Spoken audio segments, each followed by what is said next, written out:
Tuljapur सीसीटीव्हीवरून operation टायगरची चर्चा सुरू आहे. सीसीटीव्ही ऑपरेशन टायगरवरून कैलास पाटील आक्रमक झाले.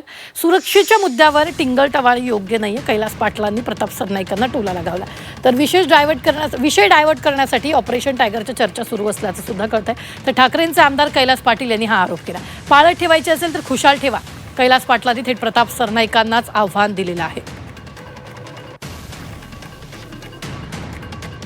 असं काहीतरी हा तुळजाभवानीच्या सुरक्षेचा विषय होता. प्रत्येक माणसाच्या अस्मितेचा प्रश्न आहे, आपल्या भावनेचा विषय आहे आणि तो विषय डायव्हर्ट करण्यासाठी असं काहीतरी ऑपरेशन टायगर अशा गोष्टी ह्या बोलत आहेत. खरं तर ते जबाबदार व्यक्ती आहेत, या जिल्ह्याचे पालक आहेत. त्यांनी या बाबतीतली वस्तुस्थिती समोर आणली पाहिजे. जिल्हावासियांसमोर, राज्यातल्या तुळजाभवानीला मानणाऱ्या प्रत्येक भाविकासमोर ही वस्तुस्थिती सीसीटीव्हीच्या बाबतीत आणली पाहिजे. त्याची टिंगलटवाळी करणे, चायनीज जॅपनीज असं बोलणं हे मला त्यांच्याकडनं अपेक्षित नव्हतं. खरं तर माझ्यावर कुठं सर्व्हिलन्स ठेवायचे ठेवा. त्यांच्या परिवहन विभागाकडे एक तसली गाडी असते, त्याला कॅमेरे असतात.